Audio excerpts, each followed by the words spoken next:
성전 미문 앞에서 구걸하던 선천성 안진뱅이가 일어나 걷게 된 것과 관련하여 베드로와 요한이 솔로몬 행각에서 설교하다가 갑자기 들이닥친 유대교 지도자 집단에 체포되었다가 이튿날 최고 법원인 산헤드린 의회, 산헤드린 공회 앞에 불려나와서 신문을 받게 되었습니다. 유대 지도자들은 무슨 권세와 누구의 이름으로 안진뱅이를 너희들이 걷게 하고 예수 부활을 가르쳤는지 엄히 추궁했습니다. 성령 충만한 두 사도는 조금의 두려움도 없이 당신들이 십자가에 못 박아 죽였으나 하나님께서 다시 살리신 예수 그리스도에 의해서 이 모든 일이 가능했으며 하나님께서 부활하신 예수 그리스도 이외의 구원자를 이 땅에 주신 일이 없다 하는 것을 밝히면서 시편 118편 22절 말씀을 인용하기까지 했습니다. 이에 산헤드린 지도자들은 두 사도의 담대함과 자신들도 생각하지 못한 영적인 통찰력을 그 두 사도가 가지고 있음을 보고 크게 놀라고 말았습니다. 더욱이 두 사도가 부활하신 주님께서 치유해 주셨다라고 증언한 미문 앞에 있었던 안진뱅이 거린이 멀쩡한 몸으로 두 사도 곁에 증인으로 서 있음으로 해서 유대 지도자들은 더 이상 두 사도를 비난하거나 트집 잡을 수가 없게 되었던 것입니다. 이 거린의 출현은 예수 부활의 결정적인 단서였던 것입니다. 이후에 이어지는 상황을 우리가 오늘 읽었던 이 15절부터 22절 말씀이 우리에게 자세하게 설명을 해주고 있습니다.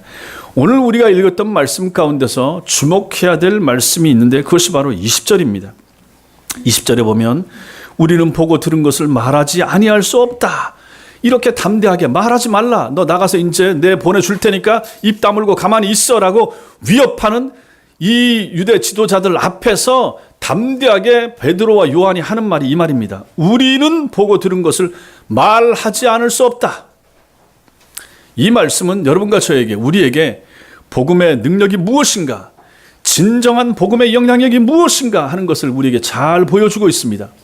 계속해서 우리가 주일 아침마다 이 부분 말씀을 보고 있는데 오늘은 이 두 사도의 이렇게 변화된 모습, 이들이 변화된 이것을 가지고 복음의 능력이라고 우리가 봤을 때 복음의 능력에 그 초점을 맞춰서 이 말씀을 한번 살펴보겠습니다. 먼저 복음의 능력이 우리에게 어떻게 미치는가? 완전한 변화를 가져옵니다. 첫 번째, 사복음서 마태, 마가, 누가, 요한복음은 주님의 제자들인 베드로와 요한에 대해서 상당히 많은 정보를 우리에게 기록해서 전해주고 있습니다. 그래서 이 사복음서를 읽고 나서 만약에 사도행전을 읽게 되면 누구든지 이 두 사람에게, 이 두 베드로와 요한에게 나타난 이러한 오늘 성경에 나타나는 이러한 변화를, 놀라운 이러한 변화를 쉽게 발견할 수 있습니다. 야, 이 사람들이 왜 이렇게 변했지? 사복음서는 이렇지 않았는데 사도행전에서 금방 이렇게, 사도행전 4장밖에 안 되는데 요한복음 끝난 지가 얼마 안 되는데 이 사람들이 이렇게 변할 수가 있을까? 그렇게 생각할 수 있다는 것입니다. 복음서에 등장하는 베드로와 요한이 주는 인상은 너무 더디 깨닫고 또 예수님 말씀하시는 걸 잘 이해를 못하는 답답한 사람들로 우리는 보게 됩니다. 이 사람들은 3년 동안 하나님의 아들 예수님과 함께 지냈습니다. 주님은 그들을 세상에서 불러내서 제자로 삼아주시고 주님이 가르치는 자리에 항상 이 사람들 앉아 있었습니다. 예수께서 행하시는 기적을 이 사람들 전부 다 보았습니다. 궁금한 것이 있으면 언제든지 예수님 제자들이니까 물을 수 있었습니다. 주님은 늘 오래 참으심으로써 그들을 받아주셨고 언제나 대답하고 설명해 줄 준비를 주님은 다 하고 계셨습니다. 이 예수님 제자들처럼 이렇게 놀라운 방식으로 진리를 배우고 이해할 기회를 얻은 사람은 이 세상에서 그들 이전에도 없었고 그들 이후에도 없었습니다. 그렇지 않습니까? 하나님이신 예수께서 사람의 몸을 입고 이 땅에 오셔서 3년을 계시는데 3년 동안 이 제자들 12명 데리고 다니면서 먹여주고 재워주고, 물론 뭐 좋지 않은 환경이지만 그렇게 데리고 다니면서 설교하고 궁금하면 질문하고 대답해주고 기적 보여주시고 오병이어를 먹여주시고 병자 고치는 거, 죽은 자 살리는 거 다 보여주시고 3년을 데리고 다니면서 이렇게 교육하고 이렇게 가르치고 이러한 은혜를 받은 사람이 어디 있겠는가? 신학생들이 신학교를 가면 3년 MDB 과정, 석사 과정 교육을 받습니다. 그리고 나서도 한 2년, 3년 더 지나면서 강도사 되고 그 다음에 이제 목사 안수를 받게 되죠. 그래서 정상적으로 목사가 되려고 그러면 아무리 빨라야 8년, 그 다음에 9년, 10년 이 정도 시간이 걸립니다. 근데 신학교에서 그렇게 가르치는데 예수님 제자들은 3년 동안 하나님이신 예수님과 함께 그분과 먹고 마시면서 이렇게 가르침을 받았다. 얼마나 대단한 특권입니까? 아무도 이 땅에서 예수님 제자들 전 그 이후에도 이러한 특권을 누린 사람이 없었는데 이 제자들은 그러한 특권을 누렸다 하는 것입니다. 그런데 이 제자들이 어떻습니까? 너무 답답한 사람들인 거죠. 깨닫는 게 너무 두다는 거예요. 아둔했습니다. 지각이 부족했습니다. 물론 쉽게 생각하면 고기만 잡던 사람들이 대부분이니까 그렇겠다. 그 당시에 또 공부할 환경도 못 됐을 것이고 지금부터 2000년 전에 그런 사람들을 갑자기 불러다가 제자 삼았으니 예수께서 천국 복음을 말씀하시니 깨닫는 것이 더딜 수가 있겠죠. 어쨌든 이 사람들은 많이 더뎠다 하는 것입니다. 주님께서 자주 설명해 주셨음에도 불구하고 여전히 이해하지 못하고 답답한 소리를 할 때 주님께서 날카롭게 또 책망하면서 꾸짖기도 하셨습니다. 마태복음 16장에 보시면 주님께서 제자들에게 물었습니다. 사람들이 나를 누구로 하느냐? 누구라고 합니다. 그리고 나서 주님께서 너희는 그럼 나를 누구라고 하느냐? 그랬더니 그 중에서 베드로가 대답합니다. 주는 그리스도시요 살아계신 하나님의 아들이십니다. 아주 100점짜리 정답을 말했죠. 그러니까 주님이 칭찬했습니다. 잘했다 하면서. 근데 곧이어 주님께서 자신의 임박한 죽음에 대해서 말씀하시자 베드로가 또 나서서 말합니다. 주여 그리야 하시면 안 됩니다. 예수께서 십자가 지고 죽을 것을 말했더니 예수님 그리하지 마옵소서. 그 일이 결코 주님께 미치지 못할 것입니다. 또 잘난 척하고 이제 주님 위한다고 그렇게 말했던 거죠. 그랬을 때 주님이 뭐라고 말씀하십니까? 사단아 내 뒤로 물러가라. 너는 나를 넘어지게 하는 자로다. 이렇게 말씀하십니다. 가장 탁월한 칭찬을 들었던 제자가 가장 듣지 말아야 될 그러한 책망까지 듣는 모습을 바로 똑같은 본문에서 우리가 보게 된다 하는 것입니다. 이 정도로 답답한 사람들이었던 거죠. 이 외에도 예수님의 가르침에 대한 베드로와 요한의 지각이 얼마나 부족했는지는 성경 여러 곳에서 우리는 찾아볼 수가 있습니다. 나중에 주님께서 십자가에 달려 돌아가시는 상황에서는 모든 제자들이 다 예수님 버리고 도망쳤죠. 십자가 주님의 죽음의 현장에 남아 있었던 제자는 사도 요한 정도만 남아 있었고 여자 몇 명 있었고 다 도망치고 아무도 없었습니다. 사흘 후에 무덤에 찾아갔던 여자들이 무덤이 비었다라고 하는 소식을 전해왔을 때도 제자들은 그 말하는 여자들이 미쳤다라고 생각하면서 그 말을 믿지도 않았습니다. 이처럼 복음서에 등장하는 제자들의 학습 능력은 아주 밑바닥이었습니다. 현저히 떨어졌죠. 또 이 사람들은 욕심 때문에 서로 질투했습니다. 남보다 우월한 자리에 서기 위해서 노력을 했고 다투었고 사소한 일을 놓고서는 또 싸우고 다투고 하던 사람들이 참 많이 모자랐던 사람들이 복음서에 나타나는 예수님 제자들이었습니다. 베드로를 또 한번 보십시오. 베드로가 얼마나 겁이 많고 모자란 사람이었습니까? 예수님이 잡혀서 신문 받으러 가신다고 가야바의 뜰에 끌려가시니까 거기에 몰래 들어가서 어떻게 되나 보려고. 근데 추우니까 모닥불 펴놨는데 옆에서 불을 같이 쬐다가 그 옆에 섰던 사람들이 자기를 의심합니다. 그러면서 요종 하나가 너 예수와 같이 있었지? 그러니까 아니라라고 부인하죠. 이 부인을 한 번만 한 것이 아니라 2번 하고 3번까지 합니다. 마지막에는 맹세하고 욕까지 하면서 예수님을 부인했던 사람이 바로 베드로입니다. 자기의 목숨을 잃을까 봐 자신의 가장 좋은 친구고 은인이고 스승이신 분을 모른다고 3번이나 말했던 사람, 그 사람이 바로 수제자 베드로입니다.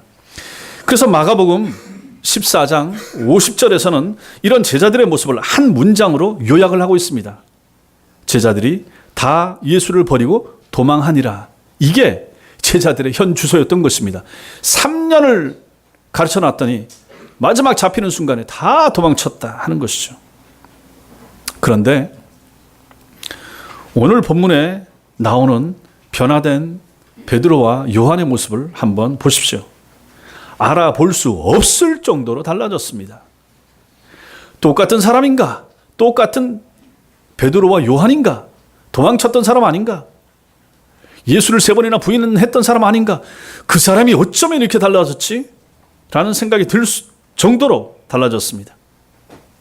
오순절에 임하신 성령의 능력을 입고 나니까 사람이 이렇게 변한 것입니다.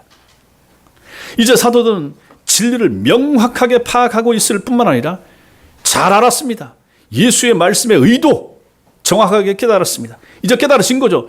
성령의 능력을 힘입으니까 이게 가능해졌던 것입니다. 또 자기가 알고 들은 것을 말로 사람들 앞에서 진술할 수 있는 능력과 힘도 생기게 된 것입니다. 이들의 담대함을 보십시오.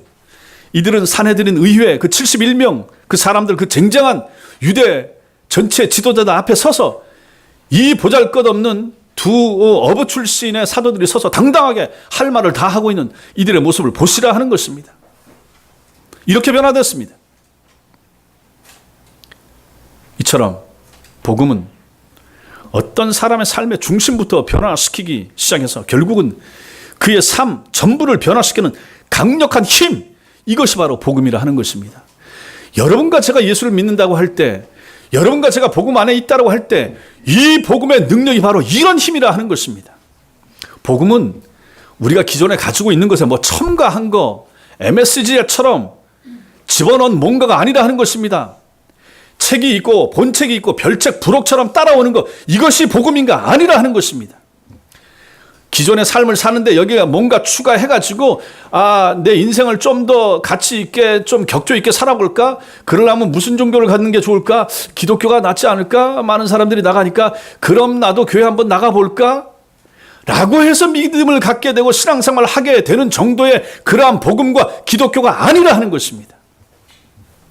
그냥 일요일에만 내 친한 사람들, 가까운 사람들, 내 아는 사람, 내 좀 도움을 줄 수 있는 사람이 교회 나간다고 하니까 나도 같이 한번 나가볼까 하면서 따라오고 가주는 정도, 그게 기독교와 그게 복음이 아니라 하는 것입니다. 복음은 베드로와 요한을 변화시켰듯이 사람을 밑바닥부터 철저하게 변화시키는 하나님의 능력이 복음이라 하는 것입니다. 그래서 사도 바울은 고린도후서 5장 17절에서 누구든지 그리스도 안에 있으면 새로운 피조물이라. 이전 것은 지나갔으니 보라 새 것이 되었다. 보십시오. 피조물이래요. 사람은 똑같은데 똑같은 겉모습을 가지고 있음에도 불구하고 교회를 나가서 예수를 믿고 복음을 받아들이게 되면, 진정으로 받아들이게 되면 그 사람은 새로운 피조물 같이 된다. 이렇게 말씀하고 있습니다. 이전 것은 지나갔습니다. 옛날 예수 믿기 전에 내 인생은 지나갔습니다. 신앙생활을 하기 전에 40년 지나갔습니다. 신앙생활을 하기 전에 20년도 헛것입니다. 예수 믿기 전에 50년 헛것입니다. 보라 새 것이 되었다. 이렇게 말합니다. 완전히 새 것입니다. 자랑할 만한 새 것입니다. 완전히 변화된 새 것입니다. 말이 달라졌습니다. 생각, 사고, 구조가 달라진 것입니다. 행동거지 자체가 달라지는 것입니다. 이것이 바로 복음입니다. 이것이 바로 복음의 능력의 힘이라 하는 것입니다. 그리스도인은 전적으로 변화된 사람들, 새로운 피조물, 새로운 존재, 거듭난 사람들입니다. 여러분은 어떻습니까? 여러분 변화됐습니까?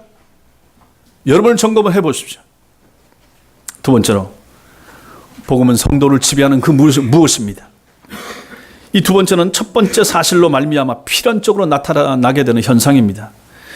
성령으로 말미암아 변화를 경험한 성도들의 영혼에는 어떤 강력한 힘이 이제 지배하게 됩니다. 우리가 복음을 취하는 것이 아니라 복음이 우리를 취합니다. 이걸 분명히 아셔야 됩니다. 내가 예수 믿어줬다. 아닙니다. 성령께서 나로 하여금 예수를 믿게 하시는 것입니다. 우리가 복음을 조종하고 다스리는 것이 아니라 복음이 우리를 조종하고 우리의 삶 전부를 다스립니다. 기독교적 국가에 살거나 신앙적 가정에서 자란 사람들, 모태신앙 가운데 자란 사람들, 2대째, 3대째 신앙생활을 한 사람들 가운데 나타나는 현상 가운데 하나는 그들에게서 뜨거움이 없다는 것입니다. 열정이 없는 거예요. 강력한 그 무언가가 없다, 잘 보이지 않는다라고 하는 것입니다. 믿는다고 하면서도 그 삶이 별로 달라진 것 같지 않은 그런 모습, 불신자와 다르지 않은 그런 모습을 종종 발견하게 되는 것입니다. 병에 걸리기 전에는 복음을 생각하지도 못하거나 몇 년이 지나도록 기도생활 제대로 한 번도 한 적이 없거나 그렇게 하다가 병원 가서나 혹은 영안실에 가서야 복음과 예수를 떠올리는 사람도 얼마나 많습니까? 특히 서구의 미국이나 유럽 같은 데서는 뭐 1년에 2번씩 부활절이나 성탄절이나 그때만 한 번씩 교회 가고 그러고 크리스찬이라 그러고 하는 사람들도 얼마나 많습니까? 가짜입니다. 그 사람들 성도 아닙니다. 여러분과 저도 마찬가지입니다. 우리도 만약에 그런 식의 신앙생활을 한다 그러면 우리도 참된 성도라고 볼 수가 없다 하는 것입니다. 안 되는 거죠. 식기도도 제대로 하지도 않고 식기도하는 것도 부끄러워한다. 말이 안 되는 거죠. 말이 안 되는 거죠. 교회 와서 기도하는 것도 마찬가지입니다. 그래서 저는 그런 차원에서도 새벽 기도도 마찬가지고 수요 기도도 마찬가지고 금요 기도도 마찬가지입니다.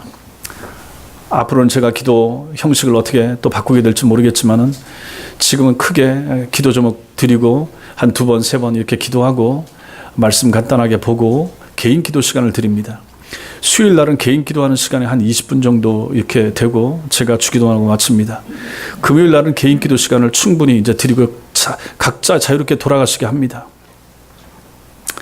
제가 다른 교회에 있을 때도 부교육자로 있을 때도 마찬가지고 제가 강서구에 있을 때도 마찬가지고 제가 차량 운행하고 부목사로서 그 지역 그래서 이제 새벽기도 불이 꺼지고 나면 10분만 지나면 사람들이 일어납니다. 5분부터 들썩들썩하고 10분만 지나면 일어나고 15분 지나면 다 갑니다. 그러면 제가 차량 운행을 하는데 15분 되면 벌써 나가서 시동 걸고 있어야 되는 거예요. 물론 바쁘면 그럴 수도 있죠. 그거라도 참 잘한다 이렇게 볼 수 있습니다. 그럼에도 불구하고 아쉬운 것은 기도 시간을 좀 많이 가져야 되지 않는가 하는 아쉬움이 있는 거예요. 왜 기도하면 한 자리에 앉아서 30분을 기도를 못합니까? 왜 기도를 하면 왜 1시간을 기도를 못합니까? 그렇게 생각하면 우리 교인들 가운데 기도하십시다 하고 불 끄고 음악 틀어놓고 1시간 기도할 수 있는 사람이 몇 명이 되는가 이번 주간에 제가 한번 생각해 봤습니다. 몇 명 안 됩니다. 그래서는 안 됩니다. 기도 시간 더 늘려야죠. 더 기도할 수 있어야죠. 글쎄 모르겠어요. 내 기도만 하니까 그럴 수도 있어요. 왜 우리 교인들 기도는 안 합니까? 왜 나라와 민족을 위해서는 기도 안 합니까? 왜 우리 교인들 가운데 제가 아파하는 성도들 위해서 기도하고 그런 분들을 위해서 왜 기도 안 하십니까? 사업하는 분들을 위해서도 할 수도 있고 우리 아이들 위해서도 기도해 줘야 되고 그렇지 않습니까? 그렇게 하면 기도 시간이 제가 봤을 때 최소한 30분은 그냥 할 수 있습니다. 그 정도는 돼야 되는 거 아니겠습니까? 복음을 참으로 받아들이고 하나님 앞에서 산다고 하고 기도해야 내 인생이 열리며 하나님이 기도를 통해서 내 삶을 주관한다고 믿는 사람들 같으면 그렇게 하면서 사셔야 되는 거죠. 그게 정상입니다. 저는 그렇게 믿습니다.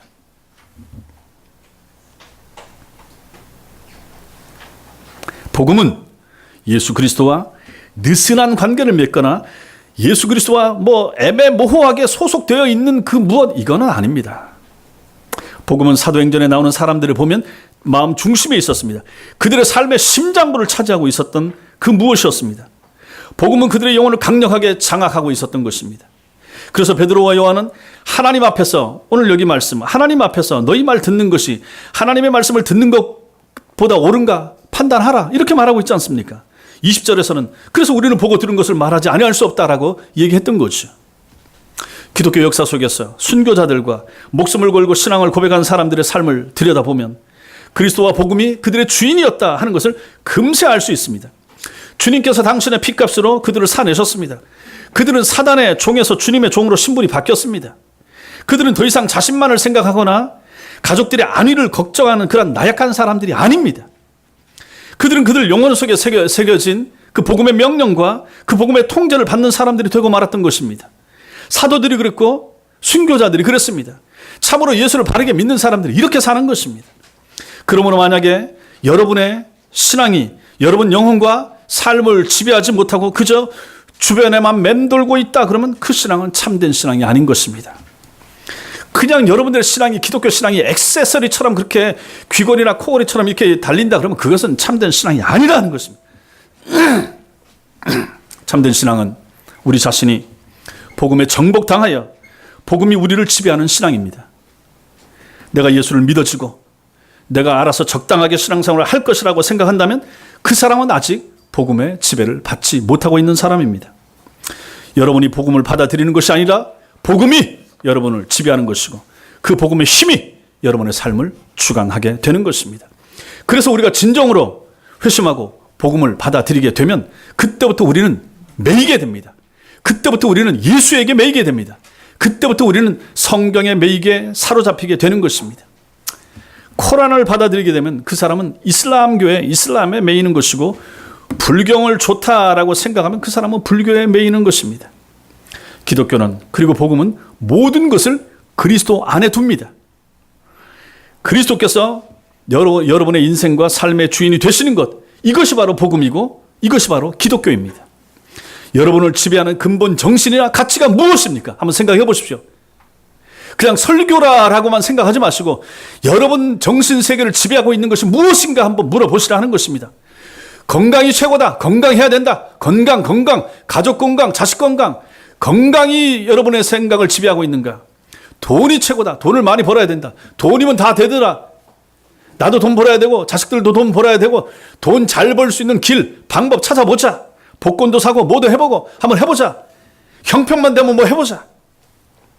아니면 쾌락. 그냥 한 세상 뭐 있냐. 그냥 즐기면서 살다 가면 되지. 구경 잘해보자. 그냥 여기저기 여행 다니고 즐겁게 살고 우리 두 부부 즐겁게 살다가 그냥 뭐 가면 되지. 무엇이 우리의 정신세계를 지배하고 있는가 물어보시라는 것입니다. 아니면 가족이 최고다. 우리 가족, 우리끼리만 잘 살고 그냥 가족 주말 되고 하면 저 맛있는 데 먹으러 찾아다니고 이렇게 잘 살고 저 부모님 잘 모시고 효도하고 공경하고 이렇게 가족 관계 우애 좋으면 이게 최고 아닌가?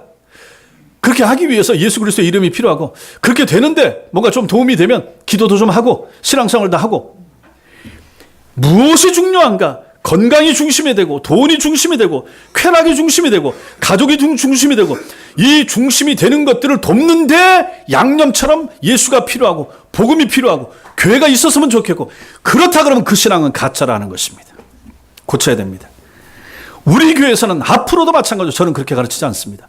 저도 그렇게 살지 않으려고 애를 쓸 것이고 제 설교도 앞으로도 계속해서 그런 쪽으로 갈 것입니다. 만약에 여러분들이 이걸 안 고치시면 제 설교가 부담스럽습니다. 부딪힙니다. 왜 맨날 목사는 맨날 똑같은 소리나 하냐라고 생각할 것입니다. 그러나 보십시오. 성경이 그렇게 말하고 있습니다. 제가 말하는 것이 아닙니다. 성경이 제게 그렇게 설교하라고 하니까 저는 그렇게 하는 것입니다. 아니면 아닌 것을 제게 가지고 와서 설명을 해보십시오. 예수 그리스도와 그분의 복음이 여러분을 지배하는 근본 정신이나 핵심 가치가 아니라면 여러분은 아직 참 성도가 아닌 것입니다. 무엇이 나의 삶을 지배하고 있는가 스스로 물어보시라는 것입니다. 중요합니다. 세 번째로 복음은 증인의 삶을 살게 하는 힘이 됩니다. 참으로 복음을 받아들이고 성도가 된 사람이라면 누구든지 모든 사람에게 그 메시지에 대해서 말하고 싶어 하게 됩니다. 오늘 베드로와 요한이 말하죠. 우리가 보고 들은 것을 말하지 아니할 수 없다. 두 사도와 사내들인 사이에 충돌을 불러온 핵심은 예수의 이름으로 계속 설교하고 가르칠 것인가에 있었습니다. 그래서 유대 당국자들은 서로 의논한 끝에 예수님에 대한 설교 이제는 하지 마. 절대로 하면 안 돼. 위협하기로 한 거죠. 금하기로 결정했습니다. 그래서 17절에서 이것이 민간에 더 퍼지지 못하게 저희를 위협하여 이후에는 이 이름으로 아무에게도 말하지 말게 하자 하고 그들을 불러 경계하여 도무지 예수의 이름으로 말하지도 말고 가르치지도 말라. 이렇게 결정했던 것입니다. 이에 대한 베드로와 요한의 답이 뭡니까? 말하지 아니할 수 없다 하는 것입니다. 사도들은 아주 분명한 태도를 취했습니다. 이처럼 참 복음은 모호하거나 불분명한 것이 아닙니다. 어중간하지 않습니다. 차거나 덮거나 하지가 않는다. 제3의 길 그런 게 없다는 것입니다. 진리는 이것입니다 라고 말하지 못하는 사람은 그리스도인이 아닙니다. 사도 바울은 디모데후서 1장 12절에서 나의 의뢰한 자를 내가 알고 라고 분명히 말했습니다. 내가 믿는 그분을 내가 안다는 것, 이것이야말로 위대한 확신인 것이죠. 여러분 예수님 아십니까? 분명히 아십니까? 그 아시는 예수님에 대해서 설명할 수 있습니까? 전할 수 있습니까? 그때야 여러분은 비로소 예수님을 안다라고 말할 수 있는 것입니다. 사도들과 설교자들에게만 이런 확신이 있어야 하는 것은 아닙니다. 베드로전서 3장 15절에서 노예와 종들이 대다수를 이루고 있는 평범한 그리스도인들에게 이렇게 말하고 있습니다. 너희 속에 있는 소망에 관한 이유를 묻는 자에게는 대답할 것을 항상 예비하고 있으라. 이렇게 말하고 있습니다. 너희 속에 있는 소망에 관한 이유. 너 왜 이렇게 기뻐? 너 왜 이렇게 즐거워? 네가 믿는 예수가 누구야? 너 왜 주일날 교회를 가는데? 라고 소망에 관한 이유를 묻는 사람에게 그것에 대한 답을 준비하고 있으라, 이렇게 말하고 있는 것입니다. 우리가 믿는 예수 그리스도, 우리의 영원한 소망이 왜 그분이신지를 말해 주라라고 하는 것입니다. 말해 줄 수 있어야 한다는 거죠. 당시의 성도들에게는 그렇게 할 수 있는 지식도 있었고 열정도 있었습니다. 여러분은 어떻습니까? 그러한 지식도 있고 열정도 있으십니까? 우리가 복음에 대해서 알고 있는 것은 무엇입니까? 우리가 주위의 불신자들에게 전할 수 있는 그리스도에 관한 지식이 무엇입니까? 여러분과 제가 우리가 본 것은 무엇이고 들은 것은 무엇입니까? 우리가 보고 들어서 도저히 나만 간직하고 있을 수 없는 그것, 그래서 반드시 다른 사람에게 말하고 싶고 전해주고 싶은 그것이 예수 그리스도의 복음일 때 그 사람을 성도라 부를 수가 있는 것입니다. 그게 없으면 그 사람은 왜 성도입니까? 성도인데 입을 열어서 드라마 얘기만 하고, 성도인데 입 열면 다른 사람이 흉이나 본다든지, 성도인데 입 열어서 뭐 덕이 안 되는 말을 하면, 아니 그게 무슨 성도라고 말할 수 있습니까? 물론 항상 예수 말만 하라는 것은 아니지만은 내 속에 있는 좋은 것은 가까운 사람이나 친척이나 친구나 주위 사람들이 전해야 되잖아요. 예수를 전하지 않고 다른 것을 말하고 한다 그러면 참 성도라고 어찌 말할 수가 있겠습니까? 땅값이 어디가 오르고 어디가 내리고 주식 시세가 어떻게 되고, 만약에 우리가 성도인데 주변의 사람들에게 만약 그런 부분만 얘기하고 싶다고 하면, 내가 주식 정보를 좋은 걸 가지고 있어, 땅 정보를 뭐 좋은 걸 가지고 있어, 뭐든지, 아니면 무슨 맛집 정보를 좋은 거 가지고 있어, 그래서 가까운 사람들에게 그걸 말한다. 말할 수 있죠. 전할 수 있죠. 그러나 그보다 더 중요한 예수 그리스도에 대하여 내가 가지고 있으면서 말하지 않는다 그러면 그 사람을 무엇을 보고 참된 성도라고 말할 수 있겠습니까? 여러분이 여태까지 만났던 것 중에서, 만났던 분 중에서, 체험한 것 중에서 가장 좋은 것이 도대체 무엇입니까? 여러분들이 만났던 분 중에서 그분이 예수가 아니고 여러분들이 체험한 것 중에서 가장 즐겁고 정말로 짜릿했던 순간이 신앙생활했던 순간이 아니라 그러면 여러분은 무엇을 보고 신자라고 말할 수 있겠습니까? 여러분이 체험했던 예수, 여러분들이 만났던 예수 그리스도, 여러분이 경험했던 그 신앙생활의 즐거움과 쾌락, 이것을 가지고 내 속에만 어찌 간직하고 있단 말입니까? 말이 되겠습니까? 이 좋은 것을, 이 즐거운 것을 주위에 나누고 전해줘야만 되는 거죠. 보고 들은 것을 말하지 아니할 수 없다라고 말하고 있지 않습니까? 내가 본 것, 들은 것. 그러면 본 게 있어야죠. 들은 게 있어야죠. 보고 들은 게 있어야, 신앙생활하면서 본 것, 신앙생활하면서 들은 것, 그래서 꼭 전해주고 싶은 것이 있어야 돼요. 그 사람이 바로 신자라는 것입니다.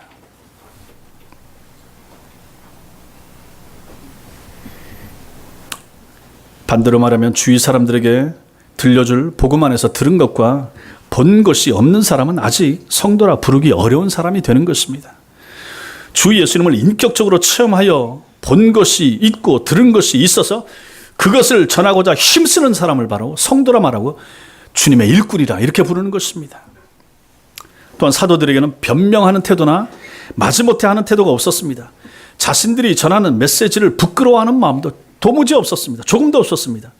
혹시라도 예수님을 믿는 그리스도인이라는 사실을 숨기고 싶어 하거나 그것을 가지고 부끄럽게 생각한다면, 그것은 오늘 성경에 나타나는 이 두 사도나 초기 성도들의 태도, 자세와는 완전히 정반대의 모습이 되는 것입니다. 바울은 갈라디아 6장 14절에서 분명히 말합니다. 그러나 내게는 우리 주 예수 그리스도의 십자가 외에 결코 자랑할 것이 없노라, 이렇게 말했습니다. 로마서 1장 16절에서는 내가 복음을 부끄러워하지 아니하노니 이 복음은 모든 믿는 자에게 구원을 주시는 하나님의 능력이 됨이라 분명하게 말하고 있지 않습니까? 사도들과 초대교회 성도들은 왜 복음을 기뻐했고 왜 복음을 자랑했습니까? 왜 모든 사람에게 말해야만 한다라고 하는 거룩한 부담을 그들은 가진 것입니까? 사내들인 공회 의원들이 겁을 주면도 불구하고 그들 가슴 속에서 일어난 그 용기는 도대체 어디서 온 것입니까? 그 담대함이 어디서 난 것입니까? 그것은 바로 사실을 경험했기 때문에 그런 것입니다. 사실을 체험했기 때문에 그런 담대함과 용기가 나오게 된 것입니다. 예수님을 만났고 그분의 가르침을 들었으며 그분의 제자들을 통해서 확실히 배웠기 때문에 이게 가능했다 하는 것입니다. 사도 두 사람도 마찬가지고 고침받은 이 안진뱅이 거린도 마찬가지고 체험한 거예요. 내가 경험한 거예요. 내가 본 거예요. 내가 들은 거예요. 그들이 보고 들은 일을 한번 생각을 해보십시오. 그들은 말하지 않을 수가 없었습니다. 주님께서 죽은 자들 가운데서 부활하신 것을 그 자신들의 눈으로, 제자들이 직접 자기의 눈으로 부활하신 주님 봤어요. 도마를 비롯해서 만져보고 싶다. 만져봐야만 내가 믿겠다. 만져봐라. 예수께서 만졌을 수 있죠. 만져보고 나서 그들은 부들부들 떠는 거예요. 정말로 예수께서 부활하셨구나 깨달은 거죠. 그래서 그들은 말하지 않을 수가 없었던 것입니다. 예수 부활을, 주님께서 죽은 자들 가운데서 부활하신 것을 그 자신들의 눈으로 직접 보고 그들의 손으로 직접 육체를 만져본 후로는 더더욱 그 사실을 입에만, 내 가슴에만 담아두고 있을 수가 없었다는 것입니다. 여러분과 저에게도 이런 체험이 필요한 것입니다. 말씀과 기도를 통해 찾아오시는 주님을 만나고 그분의 은혜를 경험하며 그분이 우리의 모든 삶을 세밀하게 돌보신다라는 그러한 확신과 체험이 반드시 필요한 것입니다. 그래서 여러분들이 그런 기도를 해야 되는 거예요. 주님, 내게도 이런 은혜를 주옵소서. 내게도 이런 체험을 있게 해주옵소서 라고 구해야 된다 하는 것입니다. 여러분 가슴이 뜨거우면 가만히 있을 수가 없습니다. 저는 제가 복음을 받아들이고 예수를 믿고 나서 몇 번 말씀드렸지만 20년 이상 우리 부모님을 위해서 기도했던 거죠. 기도하면 부모님에 대한 그 부담감, 내가 만난 예수, 내가 사랑하는 예수, 나를 불러주신 예수, 그분에 대한 확신이 있고 천당 지옥에 대한 확신이 분명히 있는데 내 형제들과 아니면 내 부모가 안 믿는다. 어찌 내가 가만히 있을 수 있는가? 어찌 내가 기도할 때 그분을 빼놓을 수가 있는가? 어찌 내가 세상 기쁨 가운데 내 형제들과 부모의 죽어서 멸망당할 그 영혼을 내가 도외시하면서 내가 땅에서 기쁨과 즐거움을 누리면서 살 수가 있는가? 그 마음이 제게 늘 부담으로 눌림으로 있었던 것이죠. 그러니 어찌 기도 안 할 수가 있습니까? 여러분들도 마찬가지로 하는 것입니다. 가족들 중에서 신앙생활 안 하는 분들이 있는 거예요. 기쁠 수도 있죠. 기쁘셔야죠. 그럼에도 불구하고 늘 한편에, 한 가슴 한 구석에 늘 답답함이 있으셔야 그게 정상 아니겠습니까? 내 가족이 아직 회심하지 않았는데, 내 가족이 아직도 돌아오지 않았는데, 내가 믿는 예수, 내가 만난 예수를 체험하지 못한 내 가족과 형제가 있는데 어찌 내가 웃으면서 기뻐하면서 맛있는 것을 늘 함께, 심지어 가족들과 함께 아무 부담감 없이 맛보고 누릴 수가 있는가? 비정상입니다. 그럴 수가 없습니다. 오늘 사도 두 사람의 모습, 그것을 우리에게 보여주고 있는 것입니다. 복음은 우리에게 증인의 삶을 살게 하는 것이죠. 여러분과 제가 강력하고 분명한 확신에 찬 복음을 우리가 받아들이게 되면 우리는 증인이 됩니다. 내 자리에서, 내 처소에서, 내 주위에서, 내 환경에서 내가 만난 사람들에게 기회만 되면, 형편만 되면 예수를 알리고 싶어져요. 전하고 싶어지는 것입니다. 모르는 사람이라 할지라도 그분의 영혼을 먼저 보게 되는 거죠. 그러한 영적인 눈이 다 뜨여지시기를 주님의 이름으로 축원합니다. 마지막으로 복음은 죽음도 불사하게 만듭니다. 복음의 능력, 그 마지막은 그들이 더 이상 죽음을 두려워하지 않게 되었다 하는 것입니다. 여기에 기독교의 영광, 복음의 영광이, 기독교의 힘이 여기에 있는 거죠. 참된 성도에게는 죽음이 공포가 되지 못합니다. 성도들은 무덤과 죽음을 향해서 고린도전서 15장 55절 말씀처럼 사망아 너의 이기는 것이 어디 있느냐, 사망아 너의 쏘는 것이 어디 있느냐, 이렇게 말할 수 있는 사람들입니다.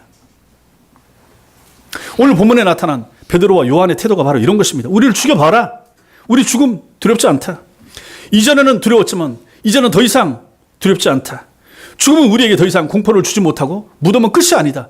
당당하게 두 사도는 이렇게 말했던 것입니다. 베드로와 요한은 주님께서 죽음을 정복하셨다 하는 것을 분명히 믿었습니다.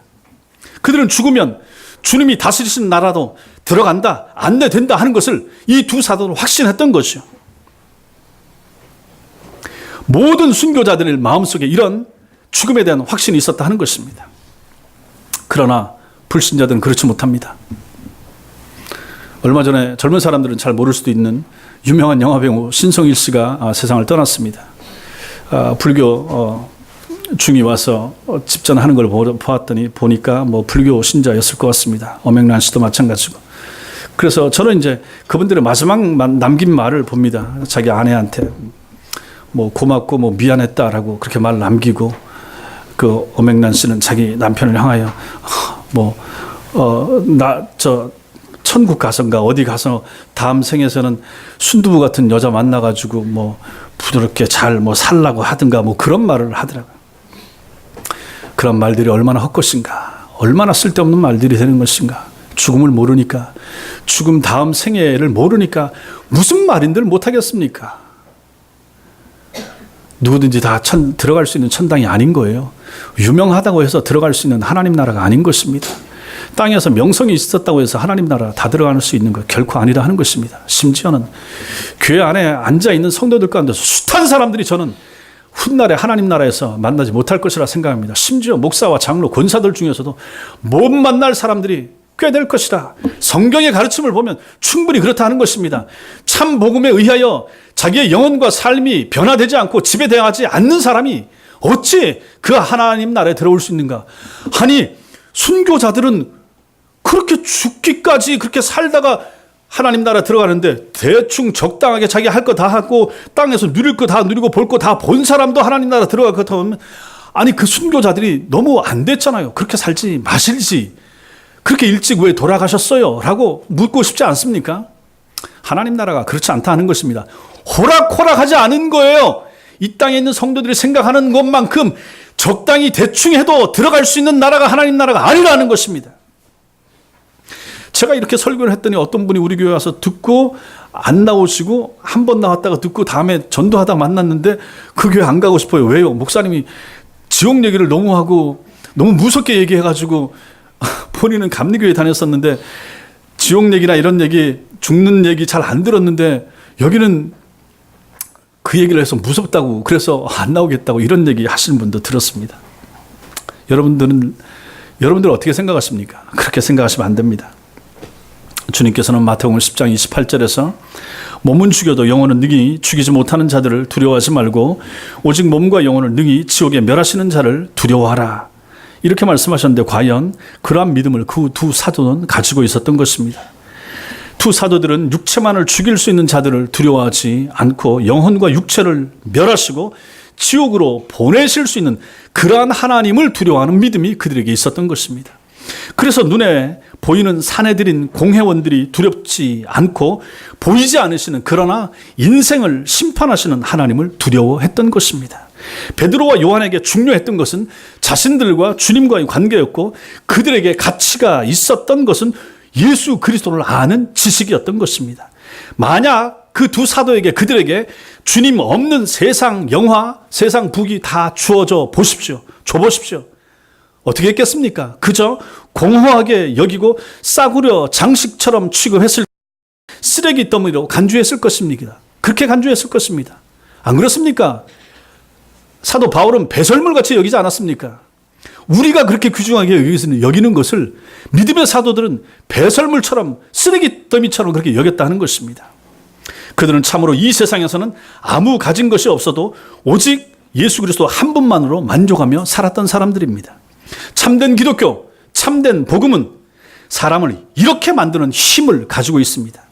어떤 환경도 죽음을 두려워하거나 피하고 싶어하는 마음이 없게 될 것입니다. 어떤 환경에서도 죽음을 두려워하거나 피하고 싶어하는 그러한 마음이 없게 될 것이라 하는 것입니다. 30년을 살았던 50년을 살았던 그 시간을 살게 하신 하나님께 감사했으며 이제 주님이 부르시면 그 나라에 들어가서 주님과 더불어 영생을 누릴 것에 대한 강한 확신과 기대를 가지고 그 두 사도는 살았다 하는 것입니다.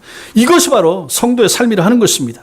이런 삶을 살고 추구하는 사람들이 바로 참된 성도인 것입니다. 여러분과 저도 마찬가지입니다. 우리가 앞으로 얼마나 몇 년을 더 살게 될지 모르지만은 그 살게 하신 시간만큼 주님과 교회와 복음을 위하여 영혼을 위해서 살다가 갈 때 그 사람이 참 성도고 참으로 가치 있고 의미 있는 삶을 살다가 하나님 나라에 들어가게 될 것이라 하는 것입니다. 사랑하는 성도 여러분, 여러분들은 예수님을 만나셨습니까? 여러분들은 예수님을 인격적으로 만나셨습니까? 여러분 가슴에 복음이 있습니까? 복음을 소유했습니까? 이 시간에 여러분들 직분을 내려놓으십시오. 몇 년 예수 믿었든지 상관없어요. 그걸 다 내려놓으십시오. 복음 앞에 서시라 하는 것입니다. 말씀 앞에서 서시라. 벌거벗은 채, 여러분의 영혼이 벌거벗은 채 말씀 앞에 자신을 비춰보시라 하는 것입니다. 여러분이 복음을 소유한 증거가 무엇입니까? 여러분이 주님을 만난 사람임을 증명할 수 있는 것을 한번 보여줘 보십시오. 복음은 완전한 변화를 가져옵니다. 속도의 차이는 있어도 반드시 변화가 있어야 됩니다. 어떤 사람은 좀 더 빨리 예수 믿고 신앙생활 잘하는 모습을 띌 수도 있고, 그렇지 못한 정도의 차이는 있을 수 있지만 반드시 변화는 나타나야 되는 것입니다. 작년하고 올해 달라야 되는 것입니다. 올해하고 내년에서 우리의 신앙생활의 모습은 반드시 달라야 되는 거죠. 5년 전하고 지금하고 똑같다 그러면 문제가 있었던 것입니다. 지난주하고 심지어는 이번 주도 달라야 되는 거예요. 그때 들은 말씀, 또 이 말씀을 한 주 또 듣는데, 이렇게 만약에 우목사가 전하는 이 말씀이 바른 말씀이라 그러면 바른 말씀을 한 주 듣는데 그것이 쌓이면 음식물이나 저런 것들은 쌓이면 퇴비라도 되는데, 여러분들이 듣는 하나님의 말씀은 여러분의 영혼에 어떤 역할을 감당하고 있는가 물어보시라는 것입니다. 변화돼야 됩니다. 그리고 그 복음이 우리를 지배해야만 됩니다. 복음의 정신, 성경의 정신, 성경의 가르침, 하나님의 말씀, 이것이 우리를 지배하게 해야 한다는 것입니다. 그래서 우리가 공부를 하는 거예요. 소위를 문답도 배우고 하나님 말씀의 진리들도 공부하고, 오늘 오후에 또 배울 평신들을 위한 칼빈주의 해설도 마찬가지입니다. 끊임없이 배우고 배우는 것입니다. 그래서 복음이 내게, 그 복음의 정신이 나를 지배하도록 만들기 위해서 우리가 그런 애를 써야 된다는 것입니다. 생각과 말과 행동에서 복음이 지배하는 사람임을 드러내 보여야 하는 것입니다. 복음 안에서 본 것과 들은 것이 우리를 지배하는 삶을 살아낼 수 있어야 되는 거죠. 또한 진정한 복음은 우리가 진리 안에서 보고 들은 것을 전하는 삶을 살게 만들어줍니다. 숨길 수 없습니다. 숨겨지지 않습니다. 참된 복음을 가슴속에 가지고 있는 사람은 숨겨지지가 않습니다. 입을 다물고 있을 수 없습니다. 자랑할 것이 예수밖에 없는 삶을 사는 것이 실제로 성도들에겐 정상입니다. 어떤 사람은 죽음을 기피하거나 두려워하지만, 이러한 참된 복음을 가슴에 품고 있는 사람은 죽음이 두렵지 않습니다. 언제 어떤 모습으로 세상을 떠나도 괜찮다, 주님이 부르시면 하나님 나라 들어갑니다, 이런 마음 가지고 산다 하는 것입니다. 언제라도 당당히 맞설 용기를 가지고 사는 것이죠. 살면 복음 안에서 교회를 위해서 살고 진리를 위해서 살고, 죽으면 주님이 다스리는 영생 천국에 들어간다는 확신 가운데서 이런 사람들은 살게 되는 것입니다. 이 사람을 가지고 성도라 이렇게 부르는 거죠. 이렇게 복음의 영향력은 이런 모습으로 나타난다 하는 것입니다. 이렇게 복음의 지배를 받는, 복음 때문에 변화되는, 복음을 전하면서 살고, 그래서 죽음 앞에서 당당할 수 있는 참 성도의 삶을 여러분과 제가 살 수 있게 되기를 주님의 이름으로 축원합니다. 기도하겠습니다.